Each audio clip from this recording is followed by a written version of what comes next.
আসসালামু আলাইকুম বন্ধুরা, আজকে আমি বেলের শরবত তৈরি করব। তো এখানে আমি এক টুকরো বেল নিয়ে নিয়েছি। তো সেটাই বেলটাকে ছাড়িয়ে একটি বাটির ভিতরে নিয়ে নিচ্ছি। তো যে পরিমাণে প্রচণ্ড গরম পড়েছে, তো এর ভিতরে শরবত খেলে কিন্তু খুবই মজা লাগে। তো ঠান্ডা পানি দিয়ে আমি বেলের শরবতটা করছি। এখানে আমি কোনো বরফ অ্যাড করব না এই কারণে। তো এই যে পানি থেকে আমি বেলের ছোবলাগুলো হাত দিয়ে চিপে আমি কিন্তু আলাদা করে নিয়েছি এবং যে রসটা ছিল সেটাই কিন্তু গ্লাসে ঢেলে নিলাম। আর এই যে এক ফালি লেবুর রস নিয়ে নিয়েছি, সেটাও পুরোটা দিয়ে দিলাম। আর এখানে আখের গুড় দিয়ে দিচ্ছি। তো মিষ্টির জন্য আমি এখানে আখের গুড় দিয়ে দিলাম 2 চা চামচ মতন। আর সাথে গ্লুকোজ অ্যাড করছি। আর 1 চিমটি মতো লবণ দিয়ে দিলেই কিন্তু আমাদের বেলের শরবতটা রেডি হয়ে যাবে।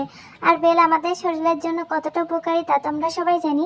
আর হ্যাঁ, এখন কিন্তু বেলের দামটা অনেক বেড়ে গিয়েছে। তো বন্ধুরা, ভিডিওটি কেমন লাগলো অবশ্যই কমেন্টে জানিও।